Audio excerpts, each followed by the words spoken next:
2,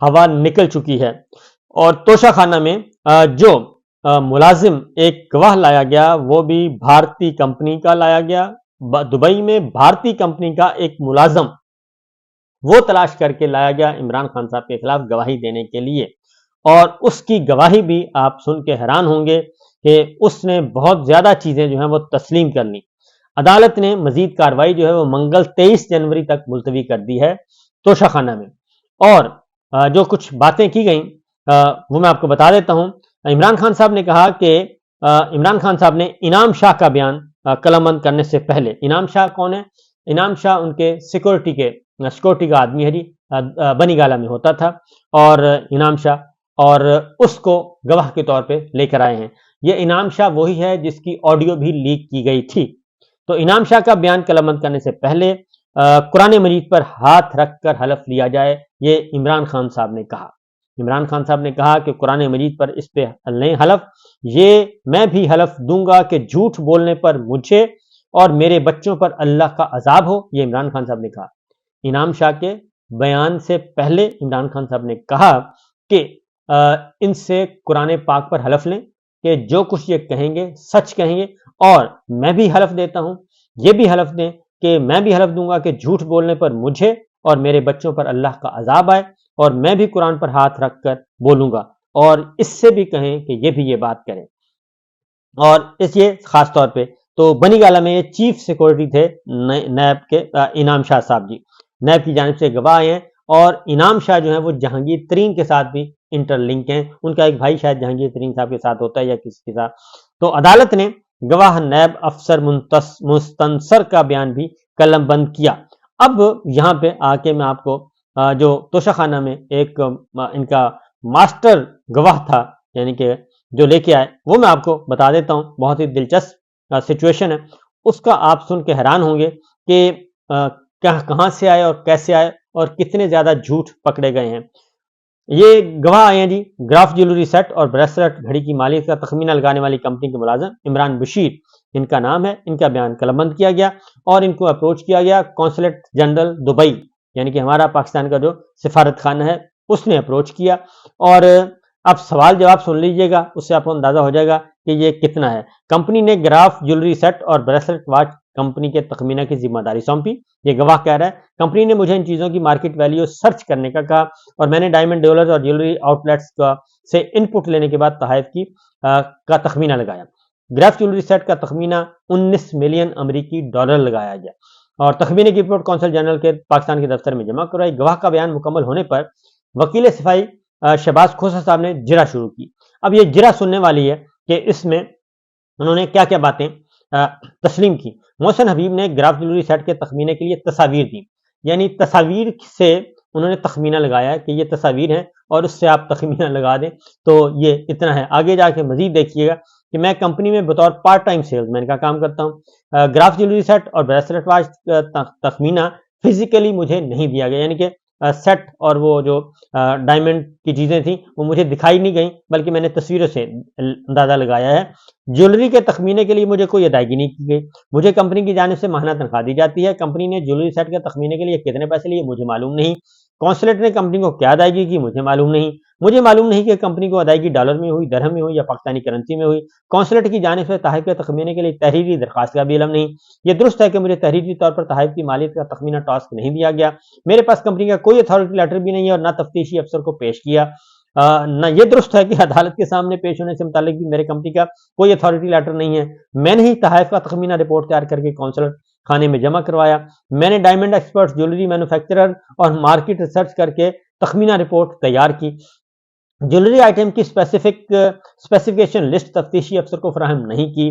کیا یہ درست ہے کہ آپ کو نیب کی جانب سے بنی بنائی رپورٹ ملی جو آپ نے کونسل جنرل کو فراہم کی گئی؟ انہوں نے کہا جی یہ درست نہیں ہے۔ اور اس کے بعد ایک اور بات ان سے پوچھی گئی کہ یہ درست ہے کہ تحائف کے تخمینہ کے حوالے سے مارکیٹ ریسرچ دستاویزات تفتیشی افسر کے سامنے پیش نہیں کی؟ کیا مارکیٹ ریسرچ دستاویزات تفتیشی افسر کے سامنے اس لیے نہیں رکھے گئے یہ ریسرچ کی ہی نہیں گئی؟ یہ درست نہیں۔ یہ بھی درست ہے کہ ڈائمنڈ ایکسپرٹ کی ان پٹ دستاویزات بھی تفتیشی افسر کو فراہم نہیں کی گئی، یہ گواہ کہہ رہا ہے۔ ڈائمنڈ کو ماپنے کا یونٹ کیرٹ ہے، تو آپ نے اپنی رپورٹ میں گرام کیوں لکھا گیا؟ یعنی ڈائمنڈ کا کا جو تخمینہ لگایا گیا وہ گرامز میں لگایا گیا، تو وہ کہتے ہیں کہ یہ تو کیرٹ میں ہوتا ہے، تو انہوں نے کہا یہ کلیریکل غلطی ہے۔ تو ڈائمنڈ کا نہ رنگ اور نہ ہی کلیئرٹی لکھی گئی، تو کیسے اس کی مالیت کا تخمینہ لگایا گیا؟ کیا آپ تصویر دیکھ کر ہیرے کی قیمت کا تخمینہ لگا سکتے ہیں؟ تصویر سے نہیں، ہیرے کی اسپیسیفکیشن سے اس کی قیمت کا اندازہ لگایا جا سکتا ہے۔ جس کمپنی کے ساتھ کام کرتا ہوں اس کے مالک کا نام مجھے علم نہیں ہے۔ ایچ آر مینیجر کا نام عبداللہ ہے، اسے میں جانتا ہوں۔ دبئی میں کئی ملٹی نیشنل کمپنیاں موجود ہیں، مگر تحائف کی قیمت کا تخمینہ ایک انڈین کمپنی سے لگوایا گیا۔ تمام ملٹی نیشنل کمپنیوں کی جانب سے انکار کے بعد انڈین کمپنی سے تخمینہ لگایا گیا۔ رینبو انٹرپرائزز نامی کمپنی کے سیلز مین گواہ عمران بشیر کے بیان پر جرا ہو گئی مکمل، اور یہ ہے سچویشن توشہ خانہ کی۔ اب عمران خان صاحب نے کیا کہا؟ عمران خان صاحب نے کہا کہ توشہ خانہ میں تمام تحائف کا تخمینہ دبئی میں بھارتی شہری کی چھوٹی سی دکان سے لگوایا گیا۔ سارا کیس اسی گواہ پر تھا جس پر آج جرا کی گئی۔ 1,80,00,000 روپے کی جیولری کو 300 کروڑ روپے تک پہنچا دیا گیا۔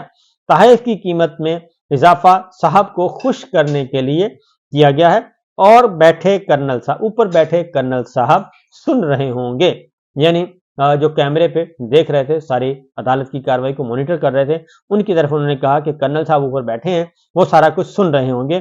عمران خان صاحب نے یہ میڈیا پرسنز کو بتایا۔ عمران خان صاحب نے ایک اور بات بھی کہی، انہوں نے کہا جی پی ٹی آئی جو بھی چھوڑے گا وہ اپنا سیاسی مستقبل ختم کرے گا۔ پی ٹی آئی کے پاس ووٹ بینک ہے، اسی لیے اسٹیبلشمنٹ سے یہ پارٹی ابھی تک نہیں ٹوٹ رہی۔ الیکشن ختم ہوتے ہی لوگ پاکستان تحریک انصاف کی طرف آ جائیں گے، اور یہ سارے کا سارا ان کا جو ہے ٹائم فش ہو جائے گی۔ عمران خان صاحب نے اڈیالہ جیل میں کمرہ عدالت میں اس وقت بھی ایک بات کی کہ میڈیا میں چل رہا تھا کہ سردار لطیف کھوسہ صاحب کو انہوں نے کیس سے ہٹا دیا ہے، جبکہ آج ان کے بیٹے شہباز کھوسہ موجود تھے۔ تو عمران خان صاحب نے صحافیوں سے مخاطب ہو کر کہا کہ یہ جو چل رہا ہے کہ میں نے سردار لطیف کھوسہ کو اپنی لیگل ٹیم سے الگ کر دیا، یہ بالکل درست نہیں ہے۔ میں نے خود سے اجازت دی ہے کہ وہ اپنے حلقے میں مہم چلائیں۔ توشہ خانہ نیب کیس ابھی بھی وہ لیڈ کر رہے ہیں، لہٰذا ان باتوں میں کوئی صداقت نہیں ہے۔ تو یہ ہے سچویشن جی۔ اس کے بعد تیسرا جو کیس ہے عدت والا کیس بھی ختم ہو چکا ہے۔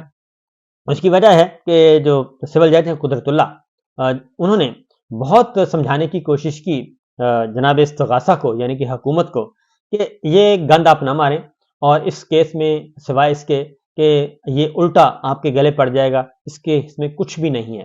نہ اس کیس میں گواہ ہیں، نہ یہ میرٹ پہ بنتا ہے، نہ یہ عدت کا بنتا ہے، نہ ہی عدت کے اندر نکاح کا بنتا ہے۔ پھر آپ ناجائز تعلقات کا الزام لگا رہے ہیں، جو کہ اس وقت میاں بیوی ہیں، ان پہ لگا رہے ہیں۔ گواہ آپ کے پاس ہے نہیں، ایک ملازم آپ لطیف لے کر آئے ہیں، دوسرا گواہ آپ کے پاس نہیں ہے، کہتے ہیں دوسرا جو ہے وہ خاور مانے کا ہے، یعنی کہ ان کے شوہر ہیں۔ تو انہوں نے کہا جی خاور مانے کا تو یہ گواہی نہیں دے سکتے کہ وہ دیکھ رہے تھے، تو وہ چاہیے دو گواہ جو دیکھ رہے ہوں۔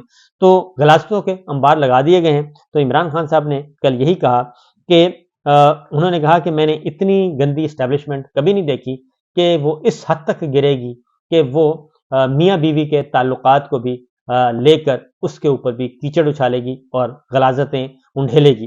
تو انہوں نے کہا کہ ایسی میں نے اسٹیبلشمنٹ دنیا بھر میں ایسی بری اسٹیبلشمنٹ نے نہیں دیکھی کہ وہ اس حد تک پولیٹیکل وکٹمائزیشن میں یا سیاسی دشمنی میں، ذاتی دشمنی میں اس حد تک آگے نکل جائے۔ تو یہ بات بھی درست ہے کہ وہ پرائم منسٹر اس ملک کا عمران خان رہا ہے، اور ان کے تعلقات اور وہ ملٹری اسٹیبلشمنٹ کے ساتھ، ملٹری لیڈرشپ کے ساتھ بہت سارے کام کیے ہیں اکٹھے مل کے، اور وہ بہت بڑے اس وقت کی فوجی قیادت کے بہت بڑے حامی تھے۔ لیکن اس کے باوجود جو عمران خان صاحب کے ساتھ کیا جا رہا ہے، اور اس کو سوائے اس کے کہ یہ ایک ذاتی سروائیول کی لڑائی ہے، اس سے زیادہ کچھ نہیں ہے۔ اجازت دیجیے، اللہ حافظ۔